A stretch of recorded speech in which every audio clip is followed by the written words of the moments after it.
Dear students, I am Professor B. Prakash Rao, Coordinator, MCOM Department, Tunga College, Tirthahalli. I think you are following my video series under the subject Indian Accounting Standard. This is the 14th video under this series. In this video series, I am covering India's 33 earnings per share as part 2. Earnings per share calculation involving bonus share issue is explained in this video. Bonus shares is also known as scrip dividends.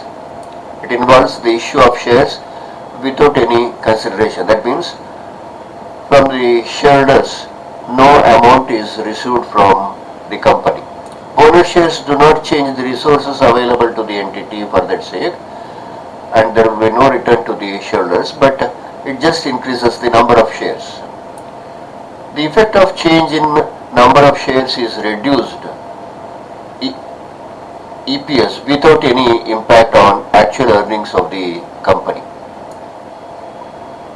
That means if no adjustment is made in EPS calculation in respect of bonus shares, EPS would appear to have drastically decreased in the year of bonus issue in comparison with prior periods, suggesting that the performance of entity has declined.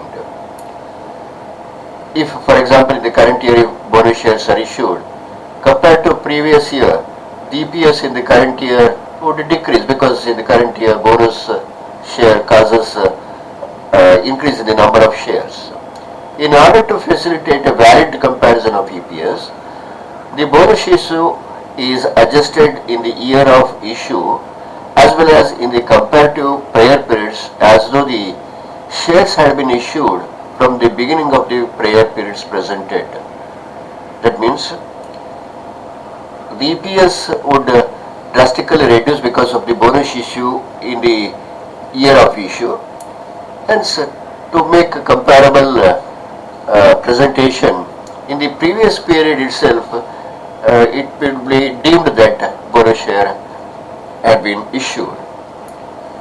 For the purpose of calculating basic EPS when bonus shares are issued, the formula used are shown in the screen. EPS for the year X, that means current year in which bonus shares are issued, equals earnings attributable to ordinary shareholders for the year, that means earnings of the year, divided by weighted average shares excluding bonus plus bonus shares that is issued in the current year. EPS for the previous year, earnings attributable to ordinary shareholders for the year, divided by weighted average shares excluding bonus plus bonus shares. Bonus shares though issued in the current year, it will be deemed that bonus shares are issued in the previous year itself for comparison purposes.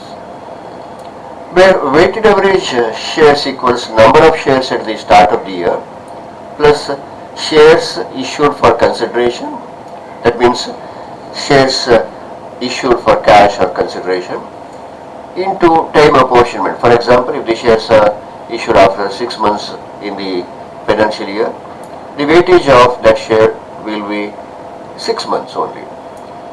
Minus shares redeemed during the year, that means if shares are bought back, that means number of shares reduced during the year, then also time apportionment should be there. That means if after 3 months the shares are bought back and cancelled, then the shares will be there to that extent only for 3 months during that financial period.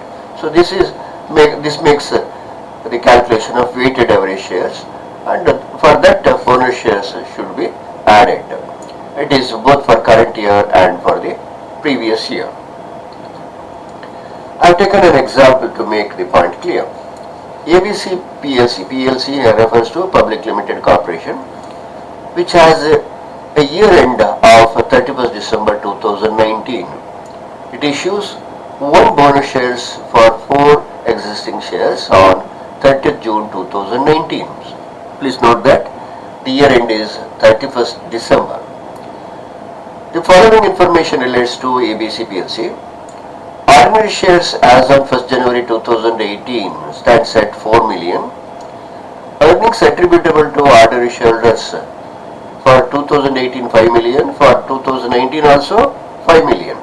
Calculate earnings per share for 18 and 19 for presentation in financial statements for the year ended 31st December 2019. Here the bonus shares are issued in the current year, that is 2019, and for the sake of reasonable comparison of the performance of the company, it is deemed that the bonus issue is made in the previous year itself, because along with the current year's financial figures, previous year's figures are also presented. So to nullify the effect of the bonus issue in the current year, the previous year's share capital is also deemed to have increased by the bonus issue of the current year. Now the calculation is made like this. Calculate the number of bonus shares as step 1. Number of shares eligible for bonus shares 4 million.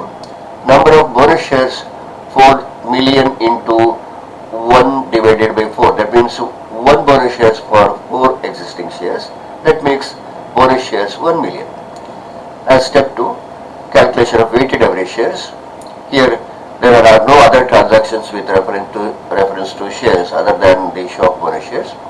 So for 2018 shares at the start of the year 4 million, bonus shares as calculated in step 1 1 million. That makes 5 million shares for the year 2018. In the same way for the year 2019, shares at the beginning of the year 4 million. That means bonus shares are issued in the current year, and hence the year beginning shares is actually 4 million only. Bonus shares calculation as per step 1 1 million, that is added. That makes the weighted average shares 5 million for the current year 2019 also. Note that even though bonus shares were issued halfway through 2019, that means bonus issue as per the illustration is made on 30th June, they are included in the calculation of weighted average shares without time apportionment for 19 and 18. That means for the current year as well as in the previous year, issue of bonus shares is considered as if the bonus shares had been made before the year 2019. It is for fair comparison of the 2 years' performances along with the current year's presentation of financial statements. Now, calculation of earning per share. For 2018, earnings attributable to ordinary shareholders is 5 million. Weighted average shares as calculated earlier, 5 million. So it makes earning per share 1 million. 5 million earnings divided by 5 million number of shares, it makes $1 as earning per share. For the current year, of course, the same earning per share 5 million is there. So weighted number of shares per current year also due to issue of bonus share is 5 million. Again, that makes earning per share 5 million income divided by 5 million shares. That makes $1 as EPS. Here I have to note that despite the bonus issue, there is no change in earnings per share for the 2 years, as there is no change in earnings. You have observed that for both 2018 and 19, total earnings remain same, and therefore even after the bonus issue, there is no change in the performance of the company, and hence earning per share for both years should be the same. And due to the adjustments made in the previous year's share capital, you have seen that for both years earnings appears to be the same. The effect of bonus issue is eliminated by incorporating the bonus shares adjustment in the calculation of weighted average shares for both years. The EPS calculated as above illustrates the fact that performance of ABC PLC has remained stable over the past 2 years, because the adjustment of bonus share is made in the previous year's share capital also. It appears that the performance there is no change in the total earnings, and hence the EPS for both years should be the same, and it is made that EPS is also same. If no adjustment for bonus share had been made, EPS for 18 would be lower than 18 despite the fact that there is no change in the earnings. It is given in the illustration that for the total earnings 2018 and 19, the earnings remain same and hence it should be the same, EPS should be the same. If no adjustment for bonus shares have been made, then EPS for 18 because of issue of bonus shares would be lower than 18 despite the fact that there is no change in the earnings. This would have presented an unfair comparison of the performance of ABC PLC. That's why the issue of bonus shares is adjusted in the previous year's share capital also. Hope you have understood the illustration. Thank you.